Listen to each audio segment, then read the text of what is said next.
It's So you get, do you get the little pop? it's live, so if you ever see. Yeah, so.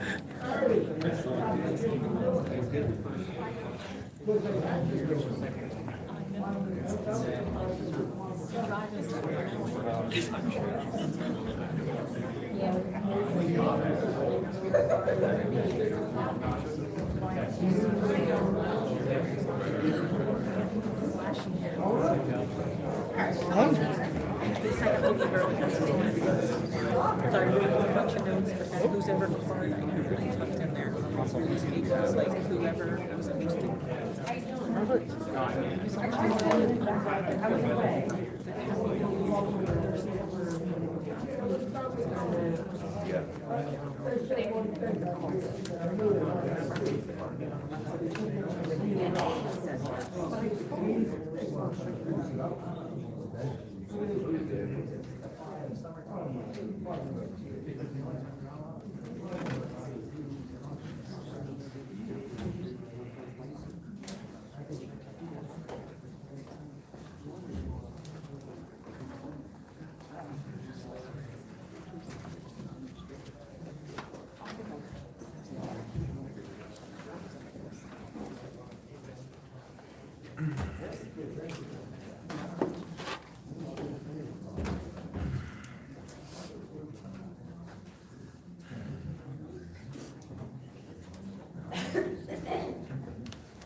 Adequate notice of this meeting has been provided to the Co-Star, the official newspaper of the Borough of Belmar, and the Asbury Park Press on January 3rd, 2023. A notice of this meeting was posted on the bulletin board of this building. Take roll call. Councilwoman Donovan? Here. Councilwoman Kinney? Here. Mayor Buckle-Fusco? Here. Councilman Romero? Here. Councilman Levis? Here.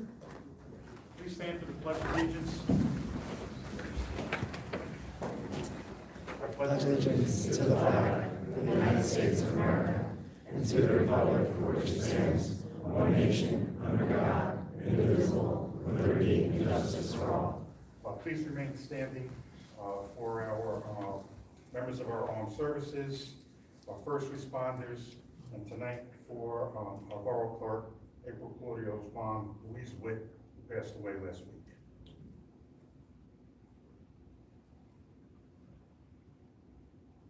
Thank you.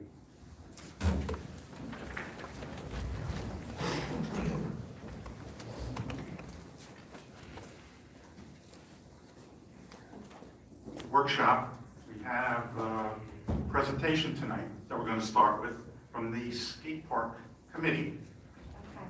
So we're going to start with Nick Dakotas, who's our engineer for the skate park, and he's going to do a little presentation about the final renderings of our skate park. So we're really excited about this.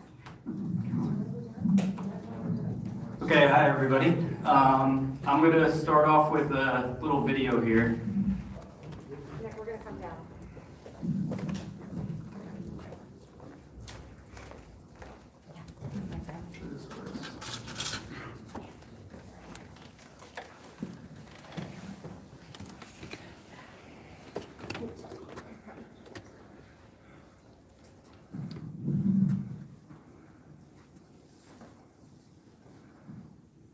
So over the past few months, the skate park committee has been working on this. This is a rendering that was done of the proposed skate park that we put together. The skate park is going to be located in Dempsey Park, where the old skate park that's now not in use anymore is located. We're going to be moving the skate park from the street side closest to 16th Avenue towards the back fence by the recycling center, if you guys are familiar with the park. The park that's in this video right now is approximately 18,000 square feet. It's about double the size of the park that's there now. And the park will, as you can see from the video, has a bowl. It's about 1,900 square feet. And it's going to be like 4 to 6 feet high with pool coping. And then a street area that's about 10,500 square feet. The park was designed to be, play it again. I wonder if I could put on like a loop. Yeah. The park was designed to be inclusive for as many people as possible. In addition to the fact that the park's designed for all ages and all skill levels, it's also designed specifically with one person in mind here, Anthony, who, if you don't know him, he's blind. And this park is designed for him to be able to actually skate the features. Some of the things that are designed to help him are that some of the features are longer so he can feel them out before he gets onto them. And we're going to be also doing some other things in terms of making it more accessible to everybody. That's kind of the signature part of the goal of the project, is to make it an experience that is open to everybody. We're also including some shade structures and some amenities to make it so then the parents can be able to enjoy their children skating. Yeah, this is kind of the kickoff to show you guys the design. Our fundraising is going to be starting in full gear basically now. So if anybody wants to donate, come find us afterwards. Yeah, so I don't know if we want to have Anthony come up and say a few things about it. Anthony, you want to come up? Anthony wants to come up and just talk about how it would be better for him, for blind people, special needs people, to experience the skate park as well. Thanks, Nick. Yeah, as you saw, we're really excited about the designs going on. Growing up blind, I learned how to skate at Belmar skate park, and it was very convenient because I didn't have to get like a ride or anything. Now I have to pay for Ubers or bug my pregnant wife for rides to the skate park, and it's a little trickier. Also, now skateboarding is becoming very more accessible to everyone. So like there's people in wheelchairs, like all types of abilities are skating.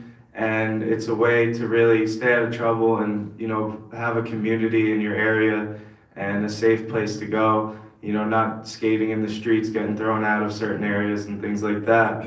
And I think it's really important how everyone's behind making it an ADA, like adaptive skate park, which will be, I think, just incredible for the area in terms of like publicity and, getting like write-ups and media about it, and also for the future to be able to do like competitions and things, and also hosting like an adaptive division in the competitions, which a lot of companies and skate parks are doing nowadays. And it's just becoming very progressive and really just, like I said, available to everyone. And it's really important, and it means the world to me that our community is, doing this and how far we've already gotten. So please, anyway, anyone could help with not only just donating, but like outreach and, spreading the word and just getting as many like newspapers and stories about it as possible. I think it could be a really positive thing for the community.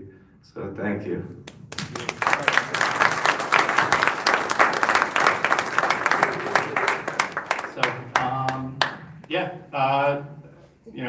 I want to thank everybody on the skate park committee, especially Councilwoman McKinney, and Bob from the skateboard shop. I think without the two of you guys, this wouldn't be happening, so good job. Nick is an engineer, and he's donated his time to put a lot of this together. He's also donating his time to do like the engineering plans, which is thousands of dollars that we are saving. So big round of applause for Nick, because this would not get done. There would be so many more financial hurdles to try to get this off the ground. So thank you so much for Nick. We're working on getting, QR codes and fundraising off the ground. As you can see, it's an awesome looking park that costs an awesome amount of money. And so we're gonna try to work the best we can. We have a fundraising committee. Jane Salmon is the head of our fundraising committee.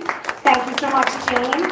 She's organized some people in town who are gonna help with getting fundraising going, getting donations going, events going. So stay tuned. Jane, just tell me the name of the new Facebook page that you got going, real quick. It's Friends of Belmar Skate Park. Friends of Belmar Skate Park, and that's on Instagram as well? Not quite yet. Okay, so we're getting it all kind of moved over to new platforms and once we get this fundraising like glitches kind of worked out with, exactly how we can get our fundraising going, because we are putting it right through the borough, right? It's not going through anybody's personal pocket or anything like that. We're gonna launch it off and hopefully get going with that. So stay tuned, but this is our preliminary renderings of the park, so thank you.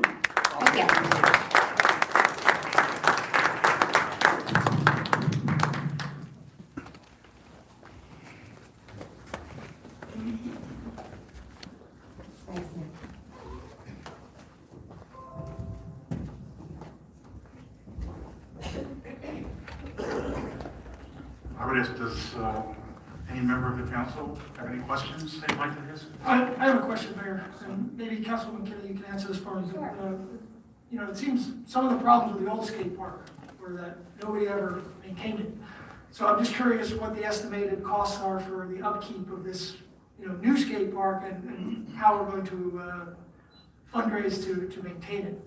Sure. Well, part of the skate park committee's ideas was to help with, trying to get some of DPW to just do the basic maintenance like that they were doing in the original park, right? But then there were people that volunteered to kind of walk around, and Bob certainly volunteered to walk around once a week to make sure that it was, up to snuff, or have some of the kids walk around and make sure that they were, that it was clean and that there wasn't any vandalism. There is going to be, gates around it. The fences weren't, I don't think, completely laid out in the actual renderings, but there's going to be fencing, and there's going to be ways that, to keep people out and all that stuff too. So, but because it's concrete, the hope is that it's much more permanent and not like so much wear and tear like a wooden park would be, right? So it's not something that would really break down as quickly, right, guys? Yeah, The concrete makes concrete is this it big. last almost The forever. concrete is what really is the key to this new park. So yes, it costs a little more money, but it's more or less like a forever type of situation than the one that we currently we're dealing with. Once we have the fundraising for it, what is the time span for actually building the park? That I don't really know. Nick, can you answer that question? I don't honestly know that I would answer. say probably a couple months, 2 to 3 months, I would say, construction wise. Like that doesn't include the, getting a contractor on board and some of the closeout stuff that may take, a few weeks where there's not really a lot happening, but 2 to 3 months. We were able to confirm, and Business Administrator Kay, maybe you can correct me. We were able to confirm that we are part of a co-op that will help with, can you explain a little bit more about the co-op? It helps with the construction costs and things like that, correct? Correct, yes. It's part of the Sourcewell Co-op purchasing unit, and there's currently 4 skate park builders that are part of that co-op. So a couple of them have been identified already as good builders in skate parks, good track record. So we'll be able to go right to the builders that the committee wants to be able to contract them directly. Also too, I mean, it's a passion project for this committee. So DPW and as well as the police can only be there, you know, they can't be there all the time. So, I mean, there's gonna be a lot on the committee too to make sure this is well kept and maintained and everything. So it's gonna be a group community effort to build it nicely and then keep it nicely. And just another aside about the co-op, they give discounts, right? When you're part of the co-op, there's like a discount on certain building, right? Yeah, of these four, what we're identifying, our purchasing agent has already reached out to all four companies. One, to see if they do work in New Jersey, and then two, what kind of discounts they give as part of that co-op. I know off the top, at the last meeting, Nick identified one was like an 8% discount, the other was a 7% discount. So we're reaching out directly to those companies and then bring that back to the committee, and the committee will decide, you know, they know who can build them and who can't, and we'll go from there.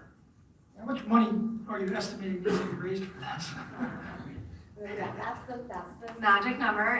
It's gonna be over $1 million. We're thinking between $1 million and 1.4. Is that what we thought? 1.3? Certainly some things that we love, like the lighting, can be a phase 2. Like some of the shade structures we love, could be something that we add on later. So it's really gonna depend on some of our, you know, the estimates and things that we get, but it's for sure gonna be upwards of $1 million. Any other questions? Okay, thank you very much.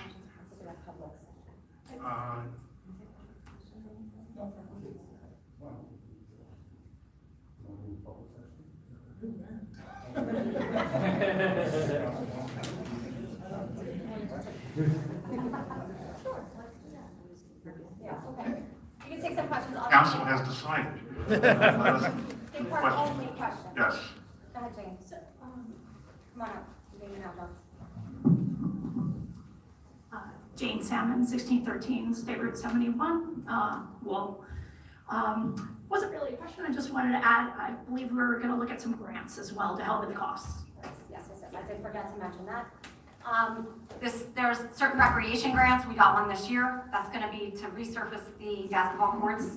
We will reapply for that grant, of course, for next year. There's open space grants, there's Green Acres grants, and then of course, because we're kind of delving into the adaptive ADA side of this, there are many grants out there for, you know, ADA and adaptive community. And now that we have our grant writers on board, we're going to, Kevin, do you want to expand on that a little bit? They're already aware of everything and already have it on their radar to start looking for grant opportunities in their network.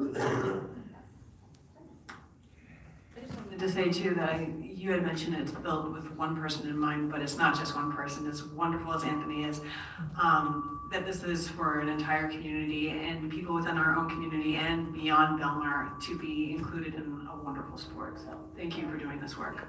And it's, you know, can be a tourism attraction. People are going to come from out of town and, you know, spend money in other businesses in town and look for places to eat and places to hang out and go to the beach. So this certainly can be a tourist attraction if it's built like we want it to be built and as cool as it looks, right? And this will be free of charge, right? We're not planning to like lease the concession or anything, right? Okay.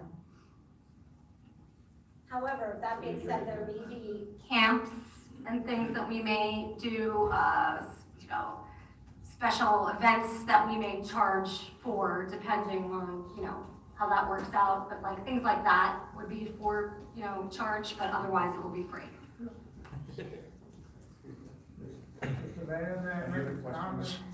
Sure. We need to. Can we adjust the mic? Yeah. Turn back the mic. Just pick it up higher. Pick it up higher. Just pick it up higher, you'll be speaking into it better. Go ahead, we're okay. Okay, about this, thank you very much for all your work here. And it looks very nice to the eye. Couple of things though. What's the idea of the shelters? Sort of like a bus shelter or something? What's that about?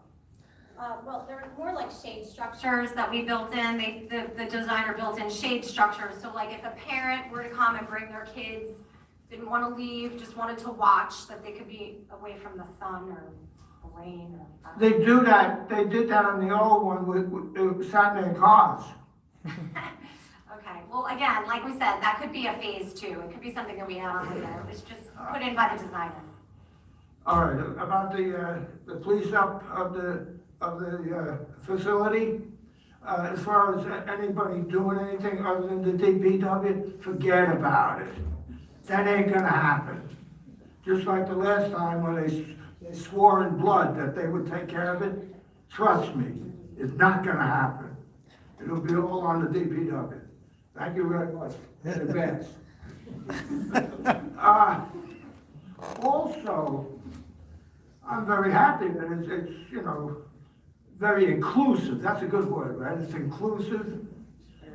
But it doesn't look at, everything looks very much softer than the existing one now.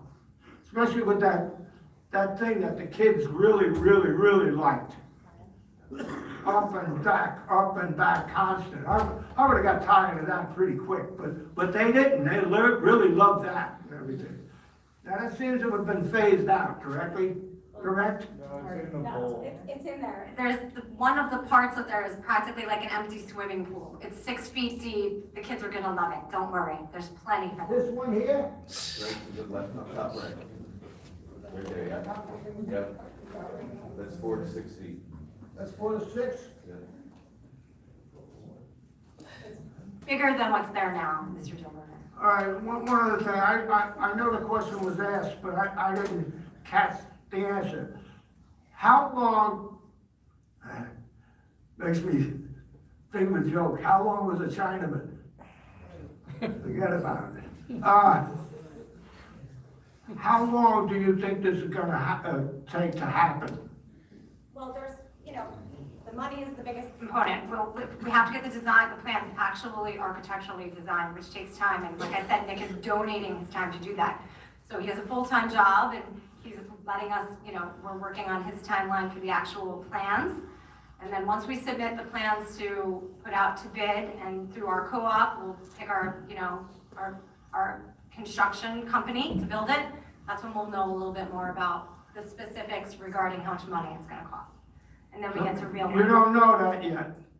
I mean, we have an estimate. We have Well, a what's the guesstimate. Over $1 million. No, what's the estimate of the timeline to get it done? I'm gonna say at least a year. And there's absolutely no way, in any way, shape, or form, that the old one could be refurbished and put in action before that time. No. Thank you. Any other comments? Oh my God. I'm Tom Volker. Do you want to speak?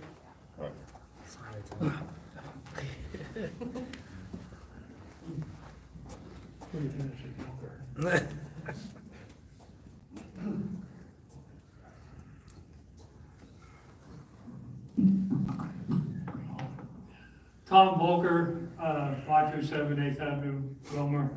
And my grandson, Kyle Jones, will be an avid user, probably be the first one in line. The thing I'm thinking about is, and Tom touched upon it, is supervision. I think if you're thinking that supervision will be volunteers, that will die quickly. It really requires a salaried supervisor, and it should be in your numbers, to be realistic. Thank you. Thank you. Thank you. Any other comments? I'm not seeing any. I think we can move on to other, we got one last.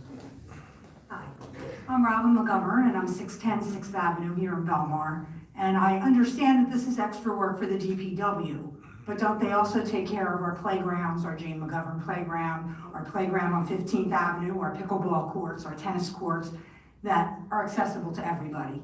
So I'm not seeing what the stumbling block there is. And to address the supervision issue, there's never a supervisor at a skate park. doesn't work that way. You know, it becomes more of a liability if you have a supervisor there, as I understand, through insurance. And that's why when you go to any state park, and we just came back from California, skateboarding, there are no supervisors. So, but my granddaughter will be the first one, not his grandson. Thank you for your comments. Anyone else? Kyle is actually on our committee, so he was a big input into the design of this, so thank you, Kyle.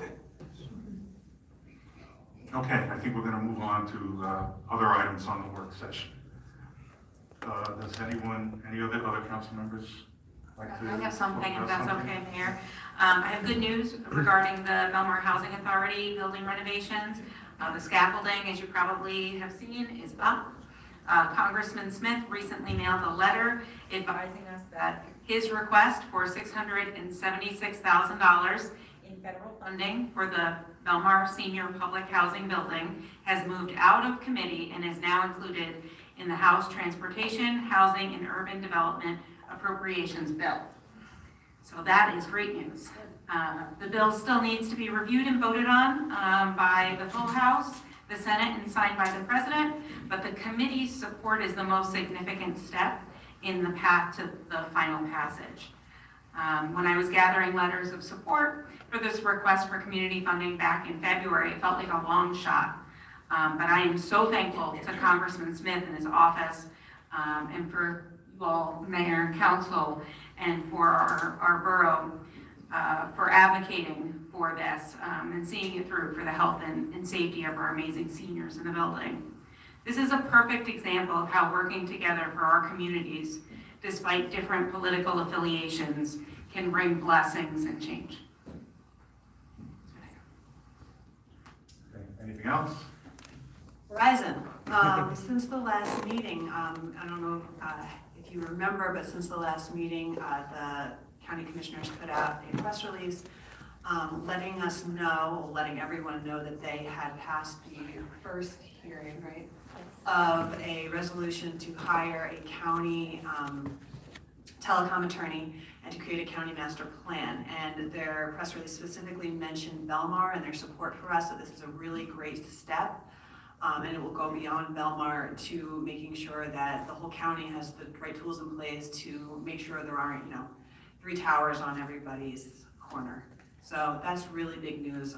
We've been talking to them. I've talked to their attorney. I've talked to the potential attorney they may hire. We're really excited about that direction that they're going in.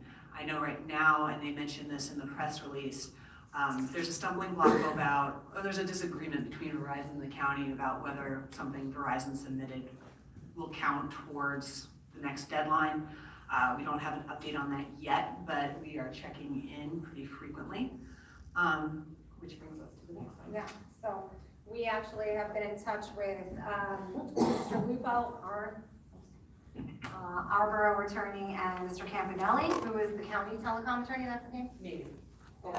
Hasn't totally passed yet, more than likely. And we all agreed that we should do another public meeting at Taylor Pavilion. So we are going to do another Belmar public, hosting another 5G info night at Taylor Pavilion. It's going to be slated right now for August 17th. That's a Thursday night at 7 p.m. It's mostly going to be the attorneys doing all the talking about the specifics, but we have invited Chris Smith, we have invited Tom Arnone, and as many of the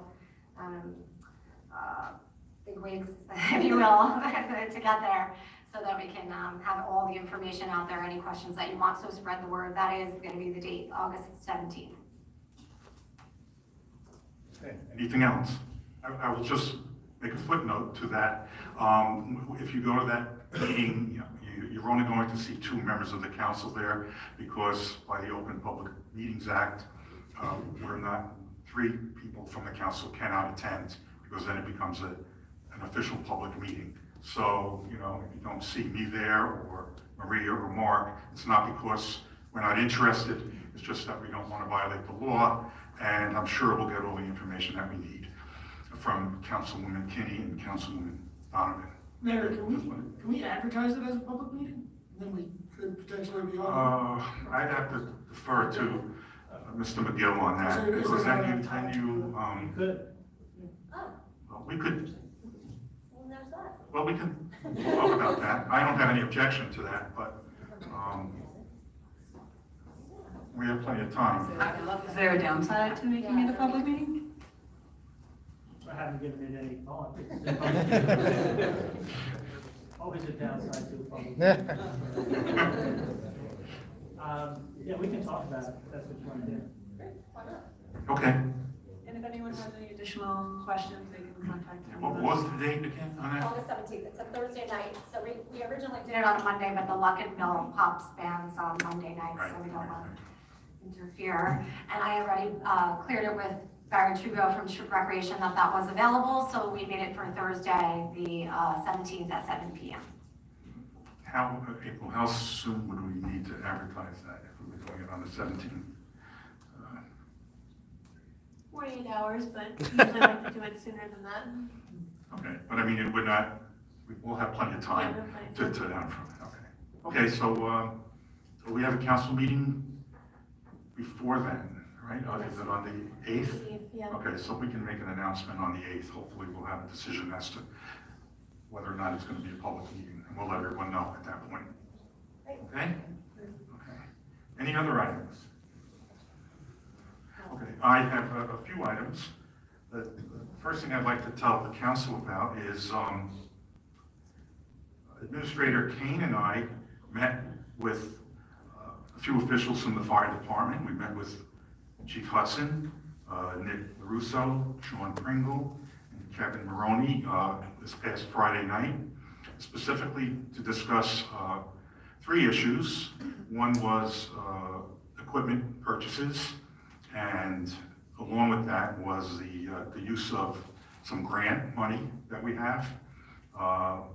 Second issue was, of course, the issues we have with the 11th Avenue Firehouse, which has been closed due to electrical wiring issues. They have knob and tube wiring, which needs to be removed or not utilized. And then the final thing was the chief's vehicle, the second chief's vehicle. You'll notice on the agenda tonight, we do have 2 items already listed. We have a resolution taking on the chief's vehicle as a vehicle of the municipality. And we also have a special, I won't say it's assessment, but a special emergency appropriation for fixing the firehouse, which is going to be basically a whole rewiring of it. There's no point in ripping out what's there. It's just easier to just put all new stuff in. So that's what we're going to do on that. As far as the equipment, I think we all agreed that we're going to give the fire department whatever it is they need. We have 2 grants which will be utilized for a lot of the purchase. There's a $223,000 grant that will be utilized, and there's a $40,000 grant that will be utilized. And we also represented, and Mr. Kane can correct me if I'm wrong, that we will purchase additional equipment with borough funds. So I think we're good with that, and I just wanted to let you all know that that's where we left it. Okay. The second thing I'll talk about is just very quickly the issue with the geese control services. I personally drafted the specifications for going for that proposal, and I gave it to our purchasing department, and we should be seeing, a request for proposals coming out very soon. They just have to put it all together with our standard package. And the last thing had to do with, I just wanted to point out to the council too, we have a couple of ordinances on tonight that were in direct response to comments that people made at the last meeting. I have them here, just to point out. There was one on the amending the beach ordinances. 2 parts to that is there was a question about the surfing area, and you'll see that basically the rule will be, you can surf anywhere along the beach Unless, surf. You got me real excited there. I'm sorry. I got hooked up on surf. Yes, you can fish anywhere along the beach as long as the lifeguards are not, present. In other words, between the hours of 9 and, 6 or 7 that they're there. And the second thing was someone had complained about erection of a volleyball court down on 20th Avenue where the beach was so very narrow. And Mr. McGill and I talked about that, and we said, we thought it was practical that, where the wider beaches start, around 7th Avenue and then go north over to 1st Avenue, that would be the good place for permitting your, volleyball tents, volleyball nets and whatever, because the beaches are so wide. In fact, I was there on Sunday and there were 2 deep volleyball courses. So by the time this passes and, gets out there and it becomes official, I don't think there's really going to be much left to this summer to enforce that. And obviously we would have to post signage along the boardwalk to let people know that, it's not going to be able to just play volleyball or whatever else you want to play that, involves erecting some kind of a net until probably next year. So, but I think it's important that we get it out there. And like I said, we will then post along the boardwalk signs so people will know, can't play volleyball here, but you can play down, between 7th and 1st Avenue. I'm trying to think of what the other one was. In reading that ordinance, you would need a permit in order to have that net, is that correct? No, you don't need a permit. I had a question about the wording here.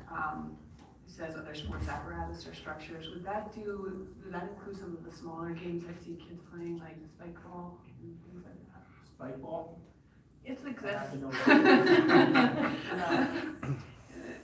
mean, it's like a small, almost trampoline looking thing. And they throw the ball. No, it's primarily geared to volleyball, but you could theoretically put up a goal post or something like that and have a soccer tournament. So we didn't want that type of thing. So, we say a basketball court, I haven't seen one there, but, we don't want that either. So things along, that line. I don't think anybody's gonna, hassle a kid with his, what's it called, spike? Spike ball.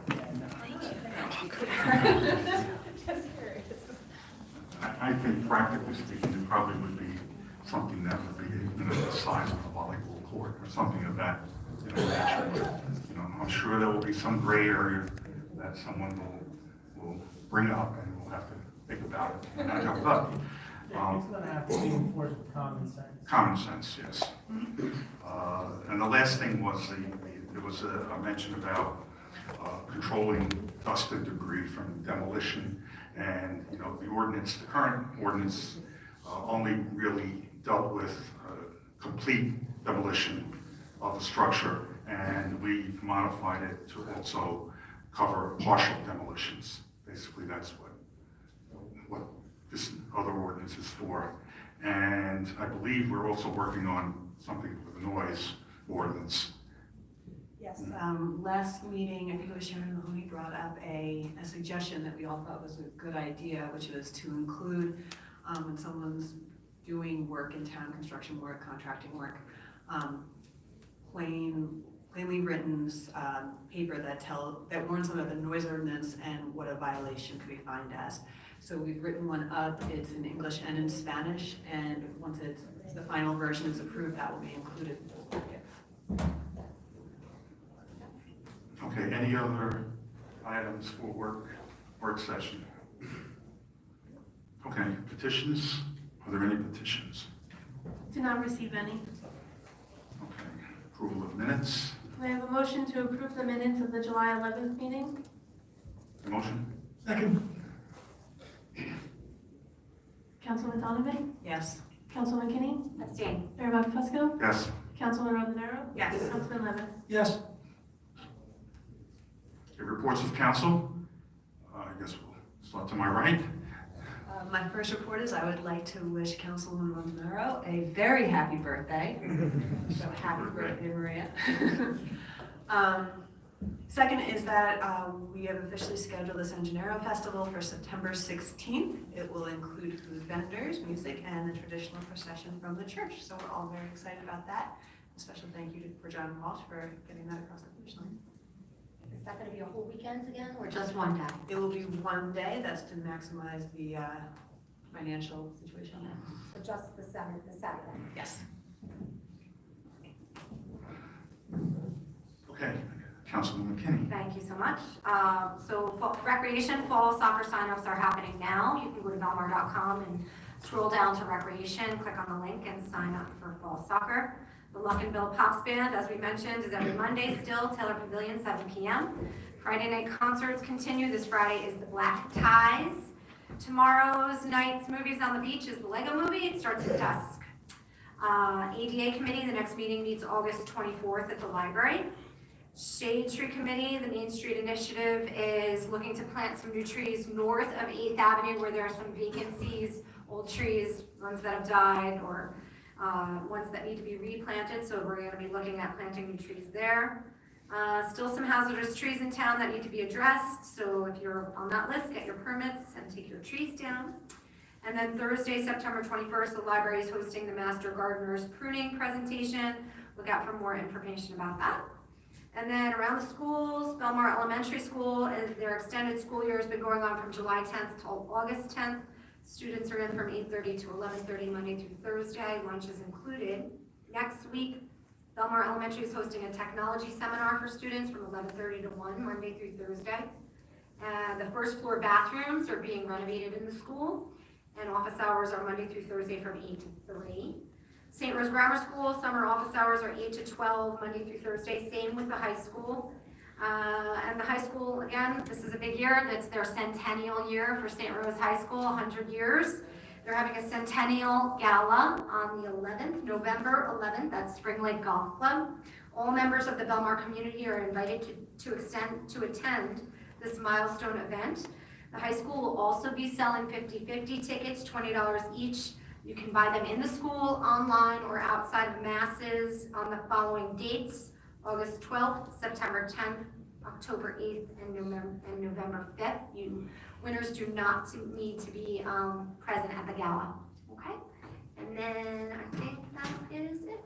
We're good. Thank you. Thank you. Councilwoman Montanaro, happy birthday. Well, thank you, Mayor. I'd like to thank the firehouse and the departments for attending today, and the supporters for bringing light to important and imminent issues that will help you continue to serve and protect us, the Belmar and Lake Como residents. As volunteers, you lay down your lives for our community. We recognize that, but dare not think of what additional casualties we would have had or destruction we would have had on Surf Avenue in that deadly fire in March if it weren't for volunteer firefighters like yourselves. It's our responsibility as a borough and as a community to support you, as you are always ready to support us. So I thank you for being here, for advocating for what you need, and I thank the mayor and the business administrator and our CFO, Lorraine, for helping make those things happen on these resolutions and the ordinances that we'll be passing today to help support the fire departments. Thank you. I have other things. Hold on. So we talked about the Belmar Housing Authority. Their next meeting is August 7th at 5:15. Also, a thank you to the Belmar Public Library for making audiobooks available and delivered to the residents. Our library is proud to present a living history presentation, Lincoln and Grant's Friendship, featuring historian and actor Kenneth Surface, presenting in character as U.S. Army General Ulysses S. Grant, Saturday, August 5th at 10 a.m. live at the library. Please register online. So there's no Tommy B in the Deep Blue Sea tonight, clearly, because it is a rain out. But he will be scheduled on the library lawn once again, August 22nd. So be on the lookout for that. The library is holding its first summer field day on the lawn on Saturday, August 12th at 11:30 to 1:30 p.m., featuring a family fun-filled set of literary themed activities, including sack races, cornhole, pogo balls. It's going to be a fun time. Registration is required and must be done on our website. It's ideal for families aged 5 and up. Working from home but needing to get out of the house, please go to the library with free Wi-Fi. You can print, copy, fax. There's so many things to help you get your work done at the library. They have spacious workstations, so you can spread out, plug in your devices, and there are people at the library there to help you. So feel free to call them with more details. Thanks. Yeah. Thank you, Mayor. I'll emphasize Councilwoman Rondonara's sentiment on our fire department. I've gotten to see firsthand how these guys work. You know, even in small dose, I've seen them put out at least 2 fires adjacent to my property. And these guys work hard. And the issues they've brought up, I know they're going to tell us about it. I just want to let you guys know I hear you. I hear you, and we're here to support you any way we can. With that said, I'll announce that the 16th Shillelagh Flute Tournament is coming up on August 12th. If you're into fishing, it's a great event. I am not a very good fisherman, so I do not enter, but it's a great cause and a great organization. I also want to talk about last Thursday, we had the 28th annual Junior Lifeguard Tournament, and it was a huge, huge success. We had 459 participants from all around the area. As far south as Surf City, they came up. And these were kids within our Junior Lifeguard program. And I want to give a big thank you to our Junior Lifeguard Director, Nicoletta Contella. She did a fantastic job. She actually came through this organization when she was 9 years old, when she started, and now she's the director. The Junior Lifeguard program has grown from, what was the number, 91 participants last year to over 186 participants this year. They're expecting to have about 200 next year. So it's a program that's really expanding, and it's really giving these kids a great opportunity to learn water safety and to basically train to become lifeguards someday in the future. And that's a really great skill that we need in this area. So again, I want to thank Nicoletta. I want to thank our lifeguard captain, Mike DeRouge, who is there, who's been helping out with this program, and also lifeguard Isabella Carbonell. She's been assisting with this program. They're really teaching all these kids some really great skills.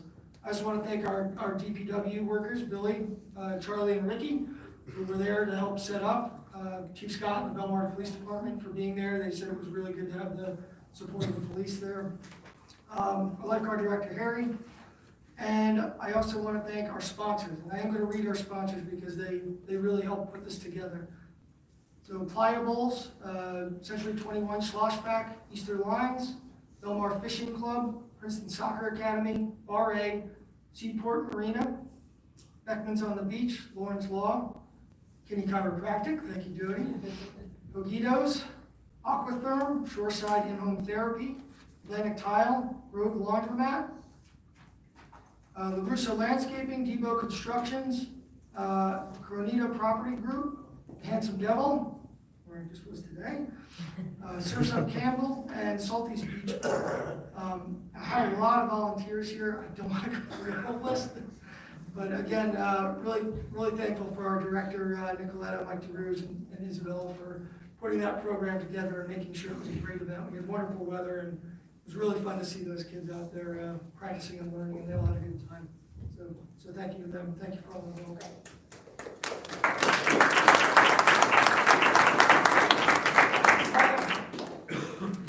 Okay, let's move on to public session for resolutions on the agenda. If anyone would have any comments, please come up to the microphone, state your name and address. Hi, Diane Krecka at River Avenue in Belmar. I was here last week, Mayor. I asked you about if you had known anything about the recent robberies in the Inlet Terrace area, and you had mentioned that you had no idea about them and that you were going to look into it and get back to us. So I'm here to ask you where we are on that now. I can take that. I believe Detective Larry Kelly contacted you. Yeah, So, there were several burglaries in the area. yeah. When they did occur, we went door to door, in the area, speaking to the residents, trying to find video surveillance of the two homes at that point that have been hit. There was no video from the homes, no surveillance or anything like that. The homes that were hit were unoccupied for months at a time. They were, I believe, summer homes. We were unable to pinpoint a time they occurred. We did not have, basically have nothing to go on as far as, we've taken, the safes have been turned over to the Monmouth County Prosecutor's Office. Any evidence was turned over to be processed. Nothing came back, that we have no positive IDs, possible IDs. We've been monitoring the pawn shops in the area to see if any of the items that were stolen had been turned in to get cash. That has not happened. Like I said, we went door to door trying to find surveillance on anything, and there was just nothing. This past one that just happened, I believe, at the beginning of July, there was video, unable to identify. He was in a black mask, black hoodie, black gloves. Unfortunately, right now, there's nothing that we have to go on for these break-ins. We did post something on Facebook. We gave some suggestions on things for people to do. I mean, we offer a vacant home check. The form is on our website. If you're going to be away for extended periods of time, fill out the form, drop it off. We can keep a better eye on your house, knowing that if it's going to be empty or not. So they are still investigating it. They're trying to, find video surveillance of anything that's happening in the area. If you see something, you need to call us. But other than that's where it's at right now.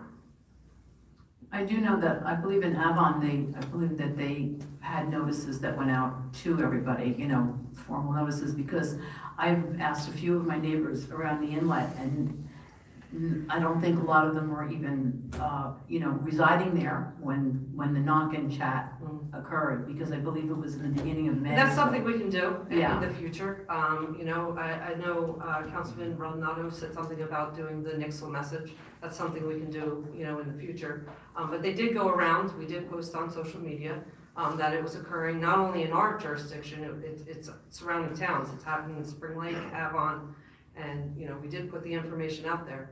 Unfortunately, there's no time frame on when this happened. Except for the last one that you knew. Yes. Yeah, a couple of weeks ago. Yeah.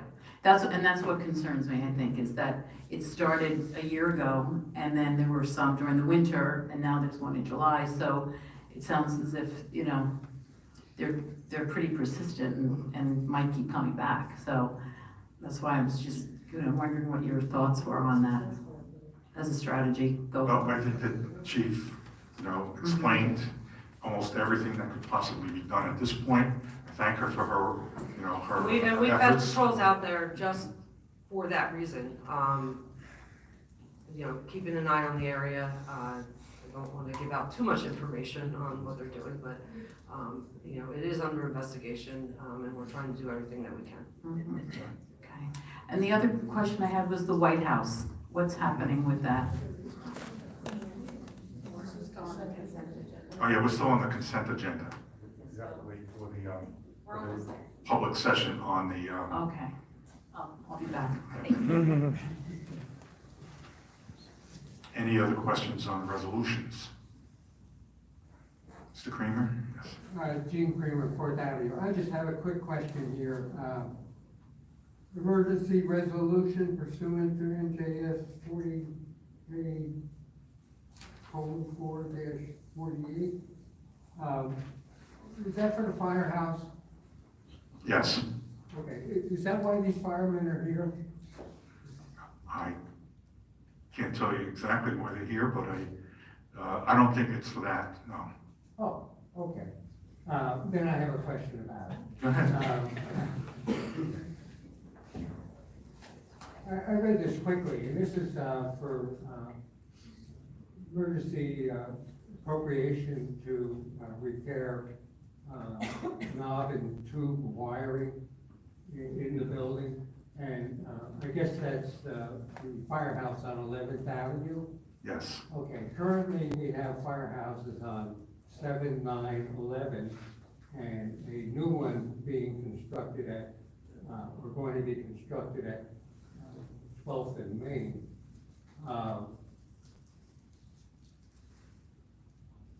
What firehouses are scheduled to be retired when the new firehouse at 12th and Main is constructed? Well, we haven't even gone down that road yet because the 12th and Main property is still being remediated. So, you know, we don't have a timeline on that. At this point, no firehouses are being slated for retirement. Okay, and one of the things I will add that I forgot to mention to the council also is we're going to arrange for an electrician to also inspect the other 2 firehouses that are currently in operation to make sure that, number one, they're safe and that they don't contain any knob and tube wiring or any other kind of wiring that may, you know, be a health issue for the volunteers that are in there. We're also going to arrange for a structural inspection of all 3 firehouses to make sure again that they're safe. That will be, you know, we've already talked to our engineer and they have people within their company who can do that. So we're committed to making sure that all 3 firehouses are safe and operational at this point. Yeah, I guess I'm bringing up a practical question as far as, and I guess being appropriated here is $75,000. Okay, are we going to put $75,000 into upgrading a building only to, you know, next year take a wrecking ball? So Well, we are, you know, we have those same conversations all the time too, but I don't think that it's gonna cost $75,000 to rewire the firehouse. It's just that we need to get 3 quotes to find out how much it is, and, you know, we'll spend whatever we need to spend to keep the 3 firehouses in operation for as long as they need to be in operation. So, you know, I don't think we're gonna spend $75,000, but I'm assuming that that number came from the CFO, and maybe I don't know if that's a minimum amount that needs to be put before. So I'm not sure where the $75,000. does come from the CFO. Right. And I guess we already had an emergency appropriation for the marina. Correct. And now she's come up with an estimate of emergency appropriations of $100,000. Right. So we got 75 plus say 25,000. Now certainly when the borough purchased this property at 12th and Main, it was anticipated that the sale of other property from either 1, 2, or maybe even 3 of the firehouses would offset the construction of the new, the help offset the cost of the new facility. That's why I'm just trying to get a feel is this the next, say for instance, we clean up the site, and by the way, gas stations, thousands have been cleaned up in this country, thousands of them. And we build a new firehouse that has 2 bays and also accommodation for the EMS, plus a muster room. You know, where's the practicality here? Most municipalities, we have 3 firehouses already in a town that's 1 square mile. That's because those firehouses were essentially built when the pumper truck was being pulled by horses, okay? I'm going to get to the point of your question. Right now, we don't know what's going to happen with the property on 12th and Main. Okay, I can't tell you what eventually is going to happen to that property, but for the time being, as long as I can foresee, the three firehouses will remain. That's all I can tell you at this point. There's no decision has been made as to what that 12th and Main property will be used for. We will, this administrator and I, and the engineer, and our planners, and our redevelopment attorney, we will be looking at a bunch of different things. And right now, that property is not, it's not cleaned up first, and it's not necessarily going to be used. It could be used for what its original purpose was, and then again, it might not be. Okay, so there's no point in speculating at this point because we really need to find out how badly it is contaminated, and then we'll decide on what we want to do with it. Okay? Any other questions?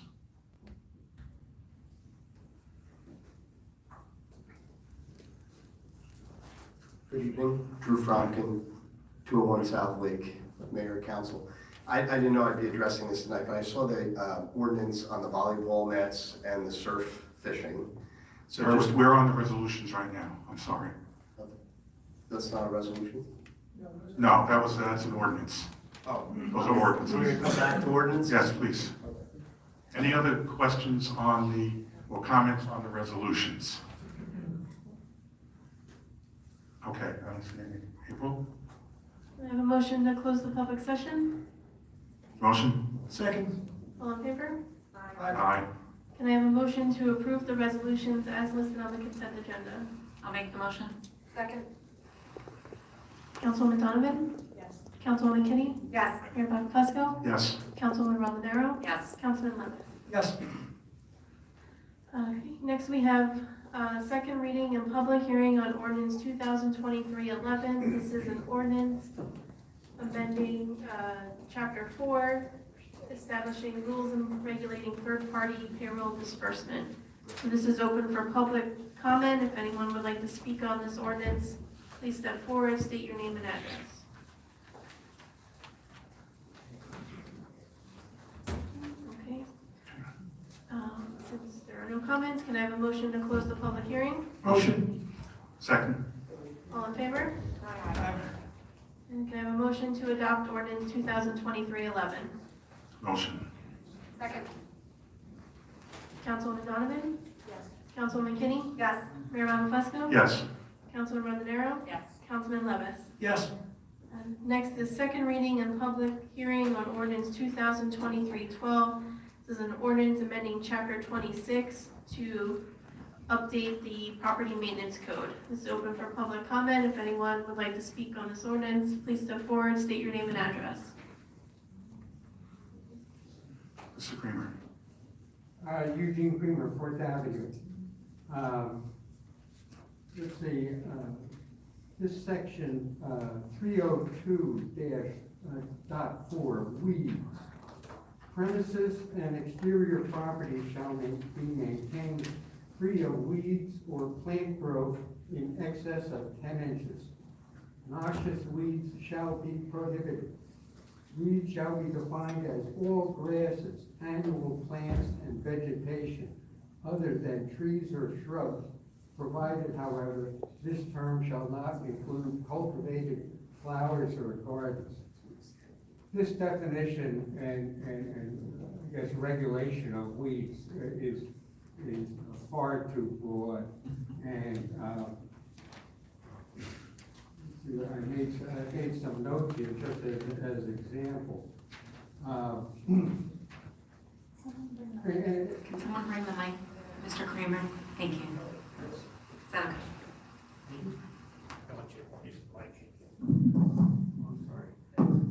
We always learn so much. I want to make sure that everyone learns who's watching at home too. Okay.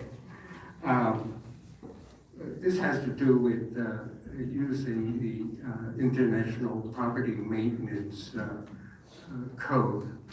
And the definition of weeds here is far too broad, and it's environmentally insensitive. Can I just ask the I'd like to ask Mr. McGill a question though, before you continue. Is this something that can be modified if it's because it's part of the International Yeah. Property Maintenance Code? We have Again, these the are all ability. modifications to the code. Okay, so these are something that we could, by ordinance, change. No, those are the changes. Those are The specific codes that are listed are different than what the actual property maintenance code says. And those are based off of what's in our ordinance currently. Okay, so this is actually what So our current- we're adopting the entire code, Right. but those specific sections are amended even further. So it's, So this is what our ordinance says now? Yes. About the weeds? Mhm. So it's not part of the code, it's just, okay, so I'm sorry, I thought that was part of the code, but this is actually our ordinance as it exists right now. Right. What I'm hearing. There were many more, or there are Okay. many more exceptions listed. However, when the zoning officer went through it, we found that a lot of our exceptions matched the code word for word and were just superfluous. So we eliminated those, and what remains is what we have that actually are amendments to the code. So if I understand it, April, none of this is new. correct. Actually, in that particular section is word for word what's in the property maintenance code. But the reason why we have to list it separately is because we have to insert the height, the number of inches. Okay. Okay, I'm sorry, I just wanted to get that clear in my own mind as to what we were actually looking at. Okay. Anyhow, I feel it's far too broad and it's environmentally insensitive. The best way to regulate any vegetation is by actually by the species name. And like Belmar did with running bamboo and other invasive species. Then we have some initiatives that have gone on in town here over the years, namely milkweed and the monarch butterfly, and also pollinators in general. I don't see the purpose of having this whole section on weeds included here. If you want to regulate a weed, regulate it, but tell us what it is. Just don't tell us weeds. Okay, we can take a look at that and modify it. Take another look at it with the code officials and see if we can come up with a better explanation of what a weed is, or maybe just eliminate it or make it much more specific.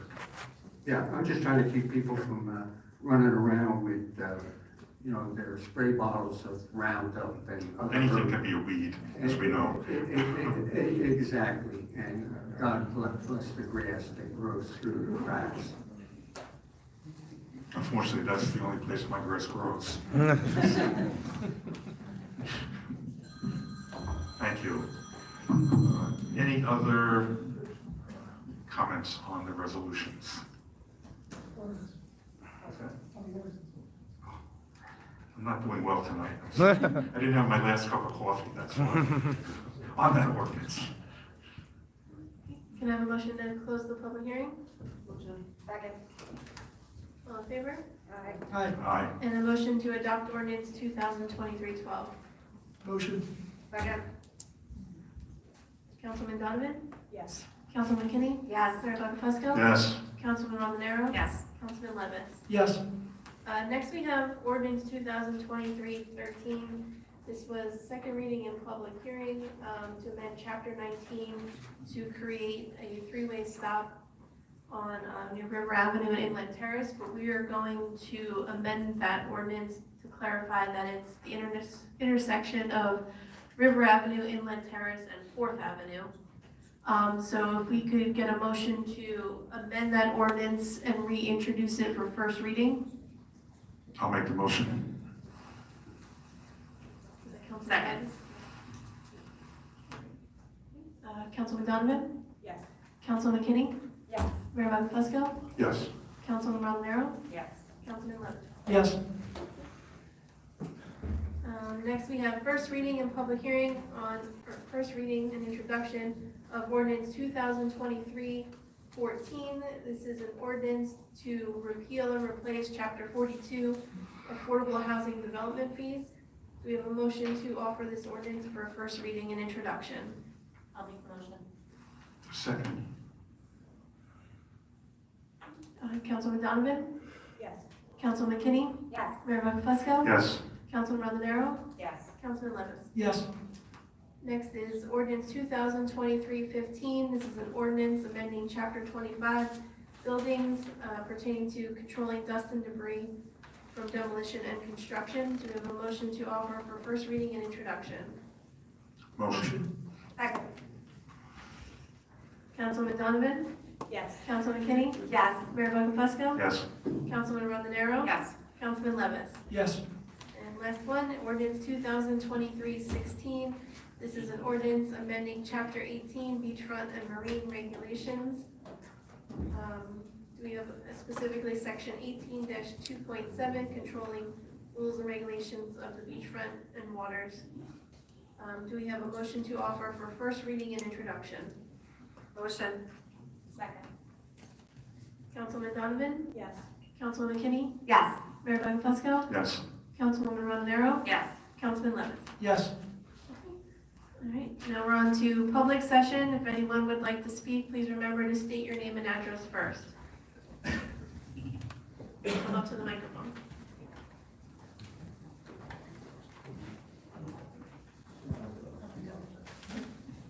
Okay, I feel better about this now. Falcon 201 South Lake. I'll make this quick. First of all, it's great that you're responding quickly to the requests of residents.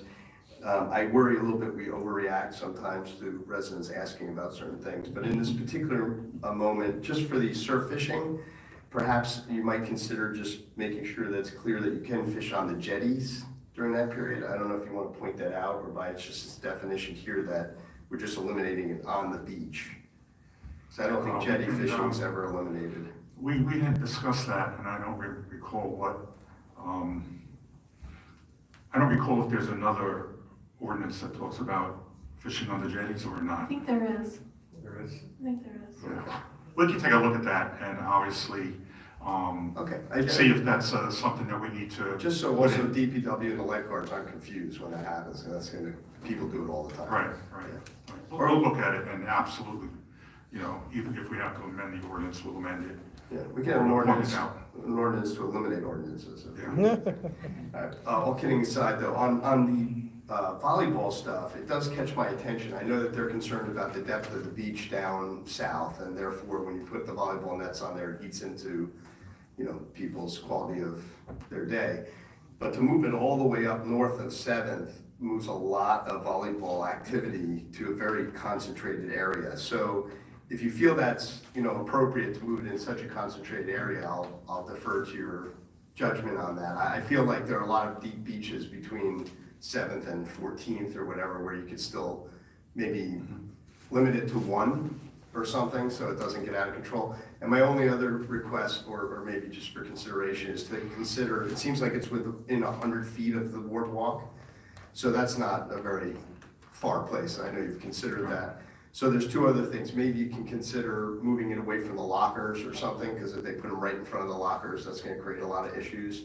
And we also have spoken about people trouncing on the dunes, and they're between the boardwalk and there, so you don't want them putting them near the dunes. So those were just suggestions for you to consider in the next iteration. Anytime you're trying to make something new like that, there are always a myriad of things that you can't anticipate. So it's a good thought, but I just wanted to... It's a work in progress. Enter Let's look that at for it your that way. thinking. Thank you. Okay, thanks. Any other comments?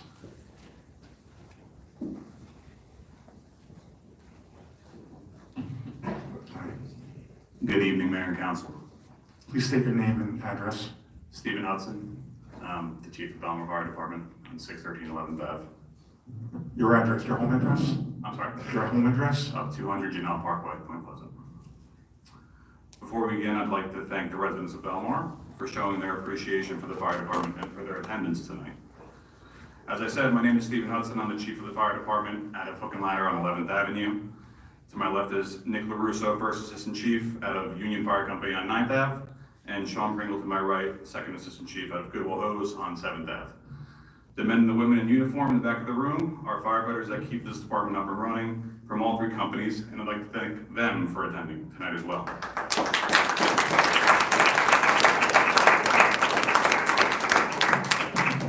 I'd like to quickly set the stage for everyone in the room as to what the men and women of the fire department go through to become firefighters and how to keep their skills sharp throughout their career.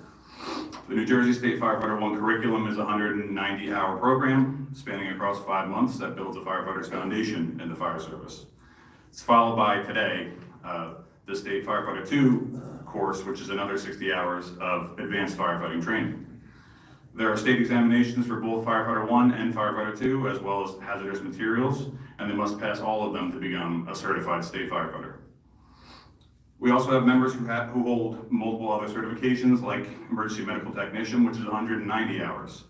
Certified Fire Inspectors at 90 hours, Fire Instructors at 40 hours, Fire Investigators at 80 hours, Hazmat Technicians, and so on and so forth. Many of these certifications also require continuing education units to keep them current from year to year. In addition, once certified, each company has bi-weekly and weekly hands-on trainings, requirements set forth by their fire officers to keep their skills sharp. Some mandatory on-air live smoke and fire scenarios at the academy are required. They receive annual refreshers for hazmat, bloodborne pathogens, right to know training, as well as sexual harassment. The fire officers are then charged with keeping accurate records, submitting them to the chiefs, who in turn submit them to the fire administrator, which position is vacant right now, but also to the director of public safety. And this type of on-the-job training keeps our ISO rating down, which in turn keeps homeowners insurance rates down in town. So we're thankful for that. The department offers extra coverage on the weekends, currently putting firefighters on duty in the evenings for the influx of tourism to the restaurant and bar scene, which we love as well. And we provide surrounding towns with mutual aid in case of a large fire, or if their fire department needs to lay one of their own to rest. All this time and effort is spent away from their family and friends, and for the love of the job and the sense of the community that they feel. We're here tonight to educate the people we protect on the status of a few topics regarding the fire department, which have already been touched on by the mayor and council, and we do appreciate all of those. The primary reason being the verbiage of dire in our PSA this past Wednesday was the electrical hazard for 11th Ave, hook and ladder. Now, as you've heard, there's an emergency authorization of funds to begin repair work on the building, but prior to our letter, there was an inadequate communication for the project. Considering the recent meeting and the appropriations tonight, we're satisfied with the borough's decision to make the repairs, but we simply ask for proper notification made to the fire department throughout the duration of this project and future projects. Next, we received multiple grants this past year, the first being an SCBA PAC grant, as well as one for personal protective equipment, which is the gear that we wear. We were awarded an Assistance to Firefighters grant, as we spoke about earlier, in August for $223,571. That's for the purchase of the air packs, as well as the American Rescue Plan grant for PPE in the amount of $40,000. Both grants had gone unaddressed until very recently, but the assurances were made by the borough, by the administrator, by the mayor, that they would move forward with the projects, and for that we are greatly thankful. Lastly, we received a Chevy Tahoe command vehicle, which is a marked vehicle much like a police car, but it takes the fire chief to the scene, establishes a command post, and it also stops them from putting their turnout gear in their personally owned vehicle. This was donated by a neighboring fire company, Wall Fire District Number 2, Glendola, in June, and it provides better response times for the chief, as I said, and increases the probability that one of the 3 chiefs that you see standing here will be able to dedicate a post for the incident command system to set up at a fire.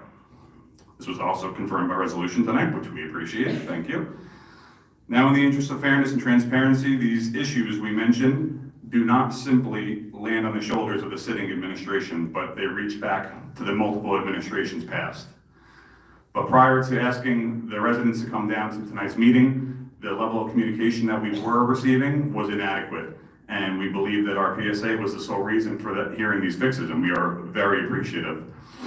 Our goal tonight is to establish a renewed line of communication with the current administration and to start building a better relationship with the fire department and all the borough officials.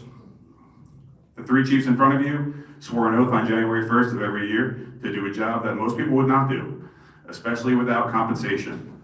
And the fire department does not ask for a lot. We ask for our equipment to do our job. We want to be treated with respect like the other departments, and we want to be able to communicate with our borough officials on a regular basis. The rest you can leave up to us. And in closing, we'd like to leave you with a few topics we need to be discussed at length in the very near future for the betterment of the department. Some incentive programs that are commonly used across the state and some neighboring towns as well. We would have plenty of examples behind closed doors. And attract retain membership. A comprehensive apparatus replacement plan, including those chief trucks.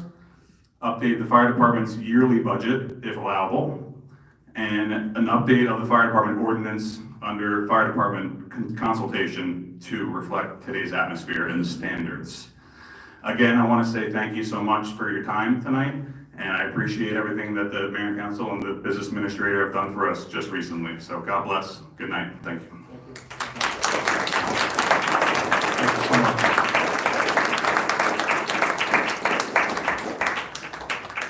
I'd just like to thank all the firefighters that are here tonight.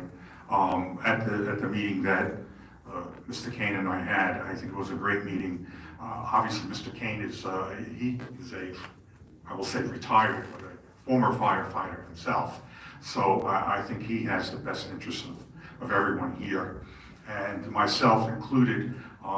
You know, I have spoken with Mr. Kane on many occasions, and we're not going to let you know, the fact that we don't have, you know, maybe the grant funds available, we're not going to let that stop us from providing each of you with the personal protective equipment that you need, okay? I don't want to be ever notified that a firefighter was injured or, God forbid, killed in a fire because they didn't have the proper equipment, okay? So you have my word on that, you know, we will work to get you whatever you need in order to be safe at a fire and you protect us. So, you know, obviously we respect all of you. You do a tremendous amount of work. You do a tremendous amount of training. And I know I speak probably for the whole council that we all appreciate that. And I'm sure the residents of Belmar appreciate that. So thank you all. I'm glad you all came. And, you know, feel free to come to other meetings too. You know, it can be very interesting. So thanks again.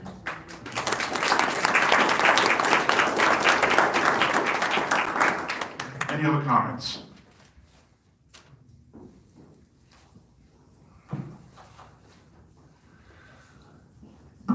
Diane Kreca, 302 River Avenue. What is the status on the White House, which is on Ocean Avenue, the big eyesore? Currently, it's under litigation, I believe. There's litigation involved, and I think the last thing we heard is that the owner is going to fence it in. Maybe Mr. Kane can.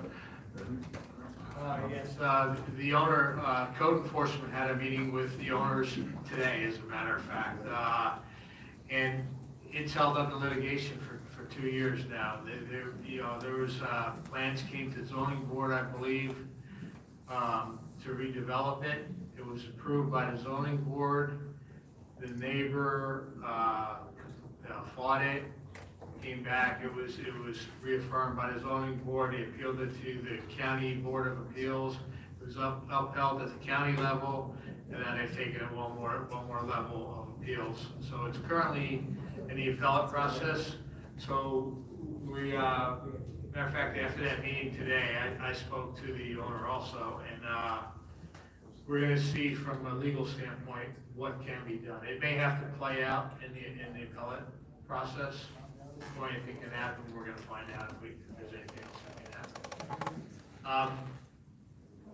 You know, in the meantime, you know, the code enforcement was trying to get them to at least demolish it. And I think what they've done is agreed to put a fence up until we can find out what's going on in the division. Okay, thank you. Thank you.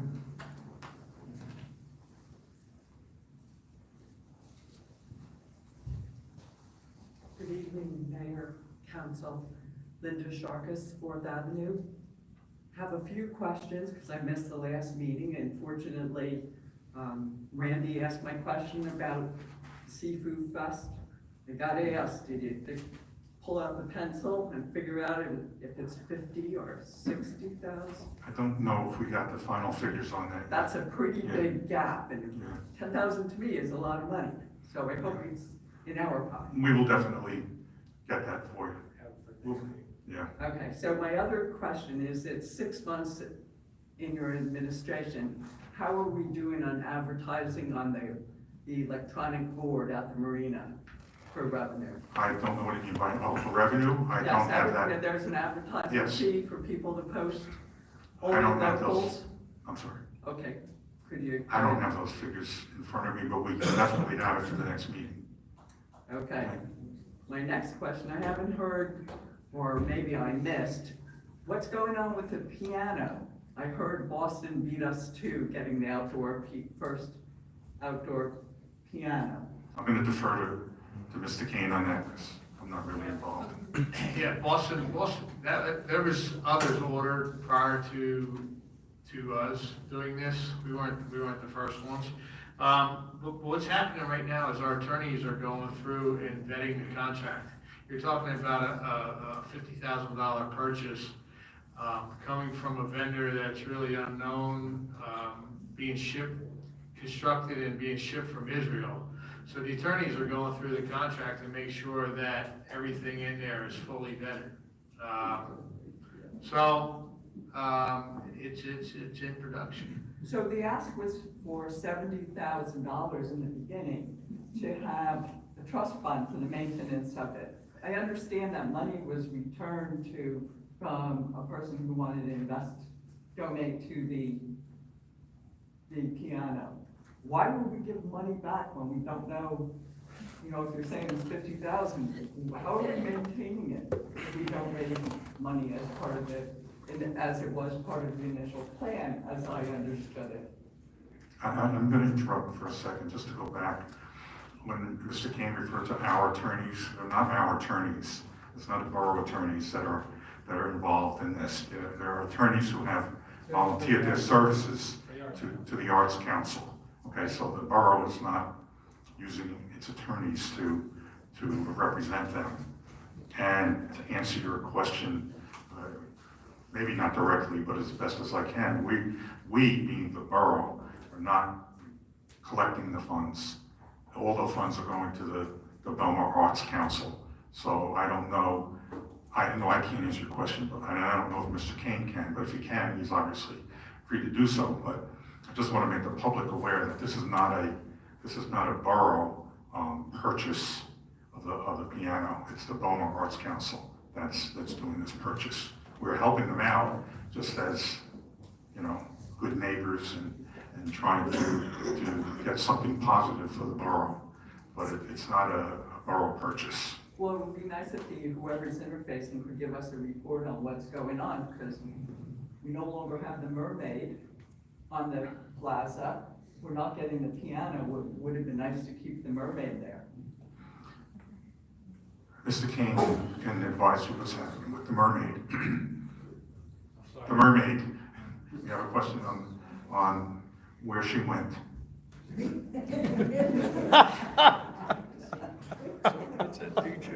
Yeah.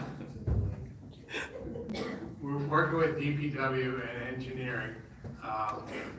Preliminary site work for the piano project is happening in Piano Plaza. That being said, the mermaid was removed by DPW because we're gonna be starting to do work in there, construction work, for that area. And a local contractor has agreed to put the mermaid in a new spot, which will be very, very good. And Where might that be?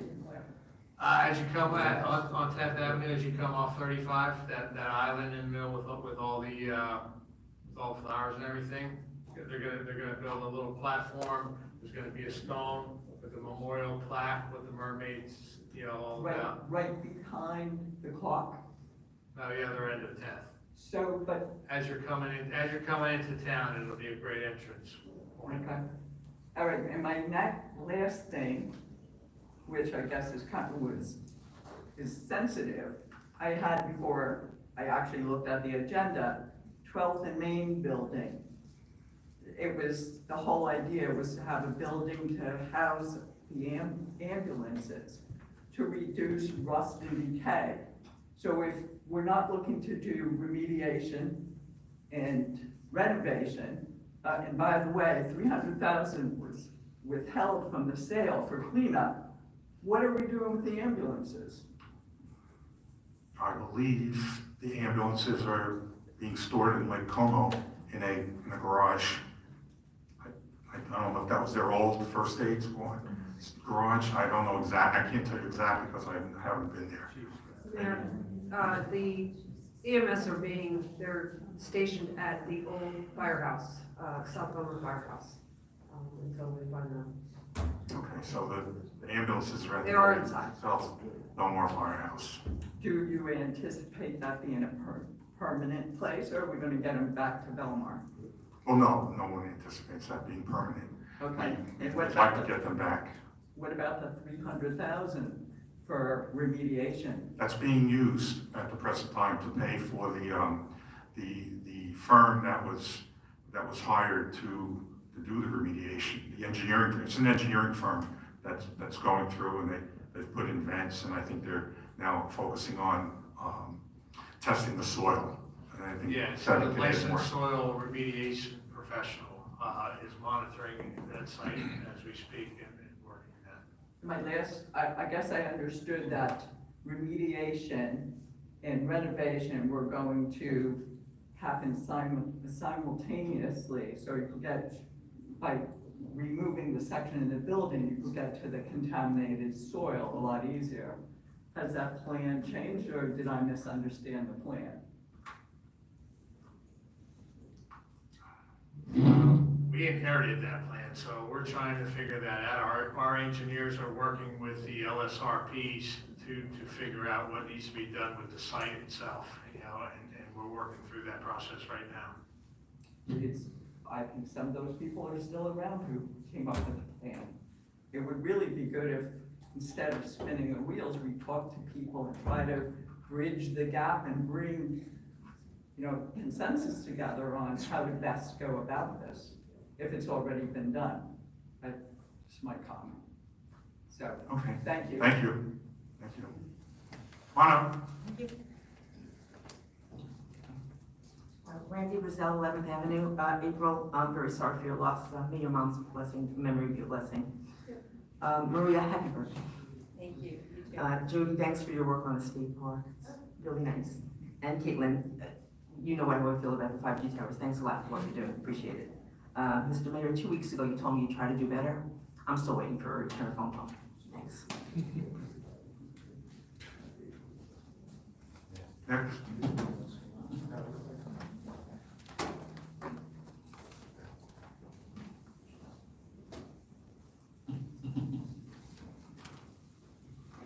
Tom Volker, 527 8th Avenue, Belmar. We've lost our stop sign, portable stop sign on 8th Avenue, and I'm wondering where it might be. I don't know, but I'll make sure it's back there tomorrow. Thank you very much, Steve. Appreciate it. I have a feeling that Mermaid took it, but just kidding. That Mermaid took it? Oh, boy. And, the San Gennaro Fest, where will it be? It's going to be in Piano Plaza. Okay. And part of the parking area adjacent to Piano Plaza. Thank you. And I'd like to congratulate Maria on her birthday. And also, thank you very much for getting this grant for the building moved along. Tedious process. I'm wondering about the group that was going to come here over the weekend. And I don't know if they did or they didn't, from Philadelphia. And Talking a lot this evening. Yes, there was a post on a social media outlet called Meetup of a group called Black Everywhere Philadelphia. that they posted that they were coming to spend the day at the beach in Belmar, New Jersey. We monitored it for 2 weeks, had the state police monitor it. It ended up being a group of middle-aged professionals that wanted to come to Belmar for the day and enjoy the beach. There were no issues. I believe from photos that I saw, there was about 20, 25 that showed up for the day and enjoyed the Belmar Beach. Good. I thought your approach was very fair. And I was also wondering, don't we have if you're going to have an event, you need a special permit? It wasn't an event though, it was just a meetup at the beach. Yeah. And our approach was that we were going to monitor it, and if it became a possibility that it was going to be anything other than that, then we would approach it that way. But it was not, they weren't saying they were coming to have a party on the beach, they weren't saying, you know, with the incidents that were happening in Long Branch last year and this year, they weren't promoting dancing contests, promoting bringing alcohol or illegal drugs to the beach and party up. They were saying, come to the beach, bring your picnic basket, bring some food to share, and enjoy the day at the Jersey Shore. I think it was really a very fair approach. Thank you. I'm glad we took that approach. What is the requirement under the group permit? Is there a number limitation or anything like that? I don't It's know. more of Is a there- description. Yeah, it's more of what they're gonna do. Such things as walks, block parties. You know, we have those blocks that walk on the boardwalk, they need a permit. If you wanna have a block party and close a street, you have to have a permit. That kind of thing. So it doesn't cover just social gatherings. Okay. There's no permit required. I'm trying to think back to when we had the Belmar Business Partnership and they had their car show. That, Would I have would gotten think, a permit for that? yeah, that would need a permit. All right. Thank you. Appreciate your information.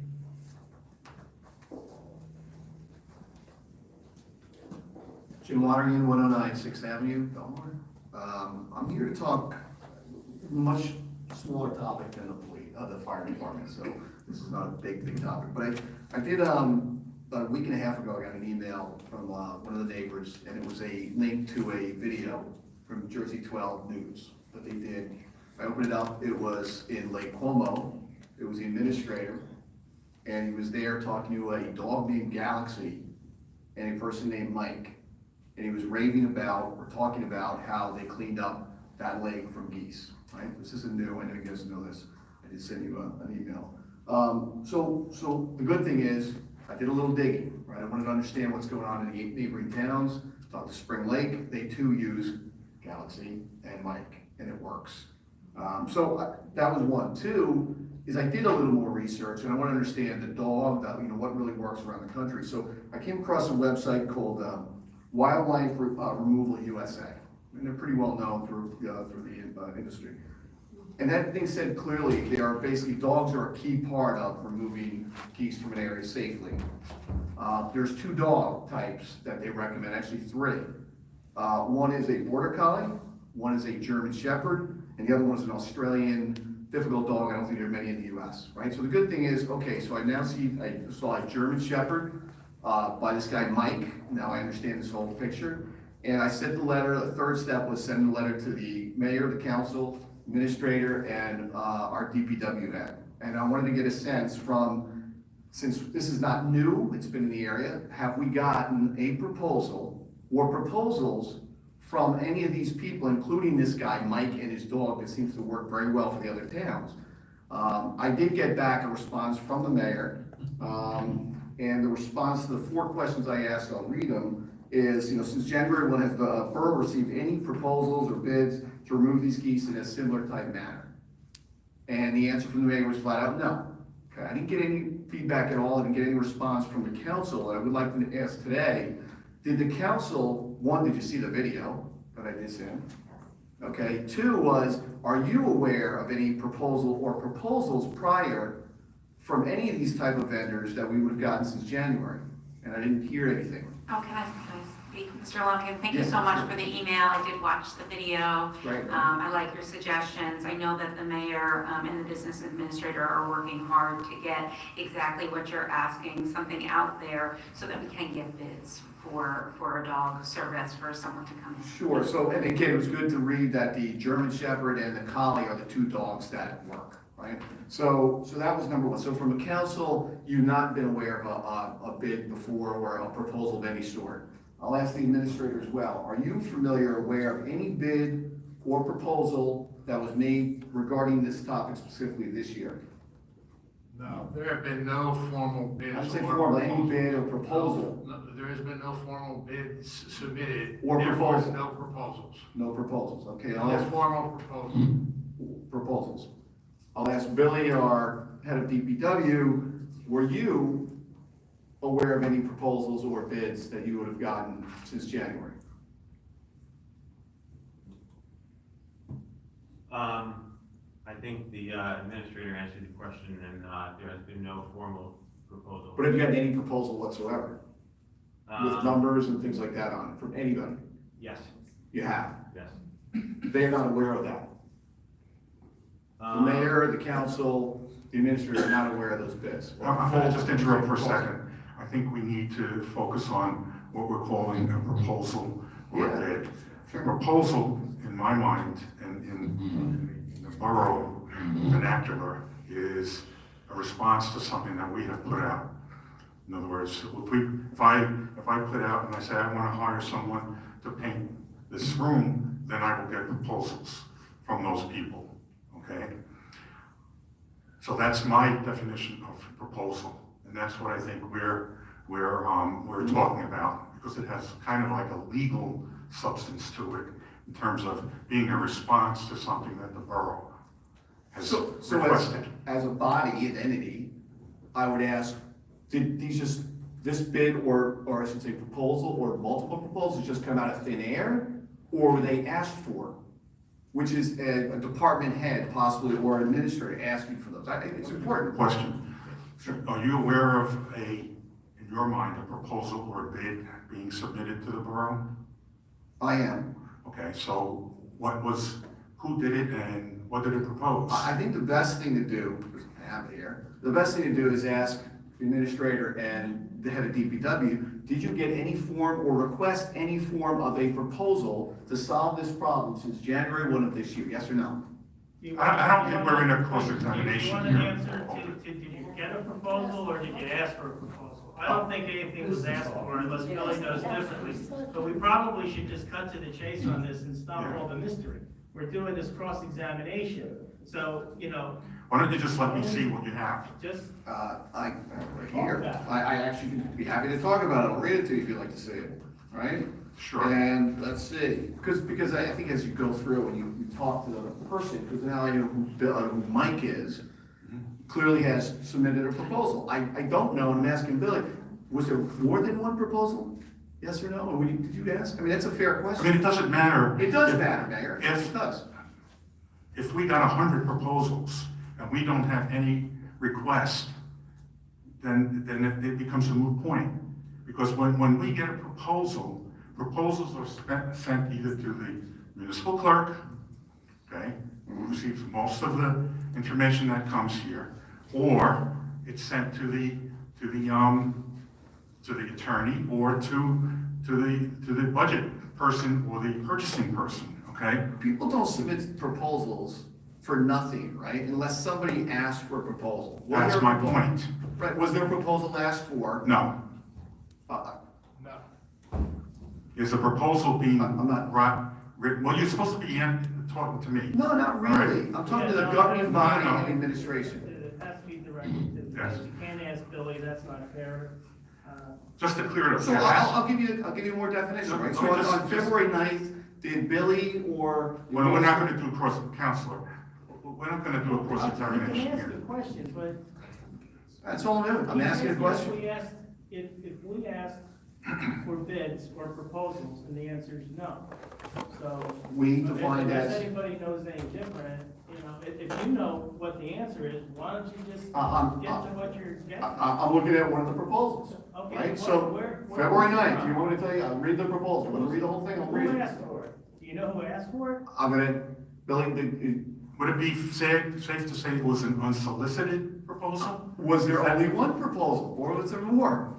No, I asked you Let's a answer. question first. Okay. I said, is it an unsolicited proposal?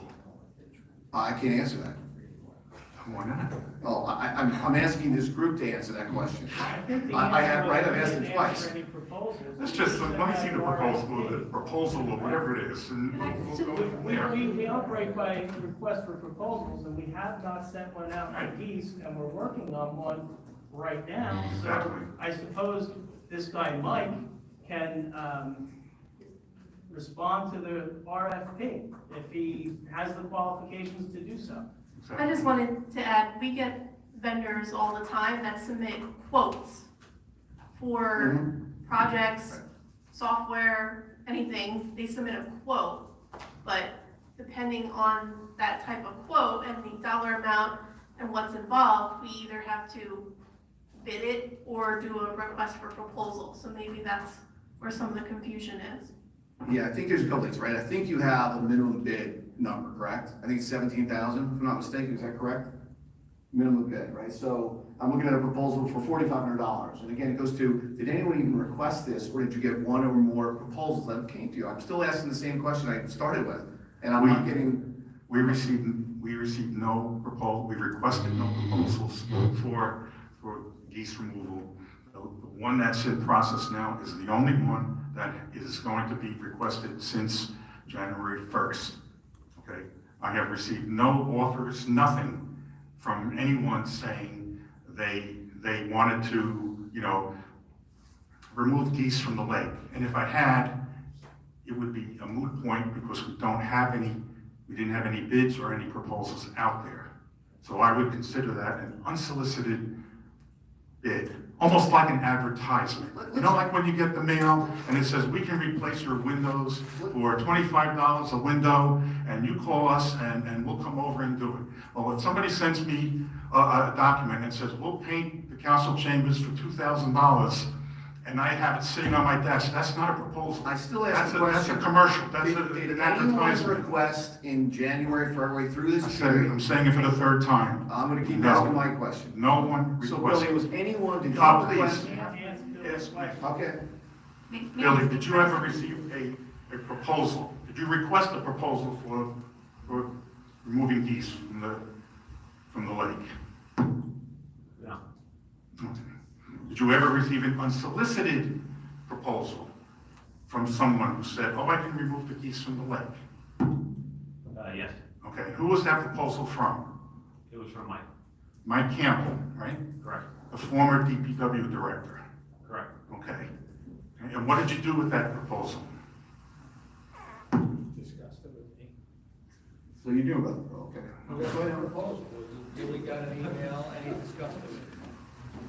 Period. And that is the only, I'll call it unsolicited proposal you received. Is that fair? Yeah. Okay, okay. So there's a proposal on the table from a guy that solved it for all the other towns, been in with us for 6 months. Right, this proposal was back in February. It's not a proposal. It's just an offer. Whatever we want to call it, but it's Call it an offer, Okay, so someone that does this job well for other towns, someone that's a resident of this town made a bid, or whatever word we want to use, back in February to solve this problem. Right. We didn't act on it. Tell me why we didn't act on it. Because we don't have to. Really? Mr. Lonergan, I know how important this issue is about the geese in Silver Lake for you, especially being a resident who lives right there. I'm saying that we've heard from so many residents who live right around there and other concerned residents about the health concerns. I mean, it is absolutely a nuisance and a health concern, and we understand that. The mayor and council are taking it seriously. We are getting what is formally asking for proposals at that point in time. Then we can accept those proposals and have it come back to the table. So I just want you to know that you are being heard. I'm sorry that you're not getting the answer as to that prior offer. but it wasn't an official proposal. Thank you. Could I ask a question, just the last question? If someone is doing a very good job with other towns and they bid on something, or whatever word we want to use, why wouldn't we use that person? Tell me that. I don't get, that's what I'm stuck with. The group's had something since February. If we dealt with it in February, we would have solved this issue a long time ago. Instead, I see a picture of a dead goose across the street from my house. A whole other topic, right? Why didn't we act on it? 6 months ago. 6 months ago.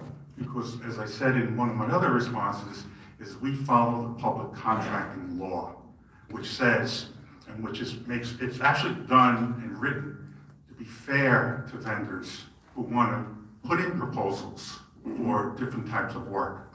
And that public contracts law requires that we make notice to the world that we are looking for this type of service, and we would like you to, do these things, and you send this in by a certain date, and then we will take those proposals, and we will look at them all, and we will decide if we're going to select any of your vendors. What you're describing is called, favoritism. Okay, No, that would be that? like if I picked someone and I said, oh, I'm going to have my cousin do the geese removal at the lake. Is that fair? Mayor, is that fair? Have you talked to the mayor? Can you answer my question, please? Is that fair? I'm not gonna take the question, is the issue. To say it's tainted or something? I don't even know the guy, I just got to know him last week. No, I'm just saying, but we don't make appointments to do work without following the contract law. Trust me, Mayor, I know the contract law. I did it 9 years. Trust me, I know the contract law. Where did you do 9 years? Chatham Borough. You were a department head? They reported to me, yes. You were a council person? I was the council president, yes. Did you ever run a department in Chatham? No, I'm too busy running my public companies. How about that? Okay, answer, right? so you did not actually run a unit. Who never of said I government. ran a town? You just said you The had person that 9 runs years. the town is an administrator. All right, you were 9 years. I'm not gonna debate this topic, but I'm not gonna leave it until I understand that, okay, so we had an answer a while ago, and we didn't act on it. I'm asking you a direct question now. Is there something behind the scenes that is allowing you? Absolutely not. I'm There's gonna nothing leave behind the with that scenes. answer, okay? I'll leave Okay. it here, I'll let it go. Good. Thank you. Thank you for your comments. Anyone else? Okay, I think that's it, April. Can I have a motion to close the public session and adjourn the meeting? All in favor? Aye.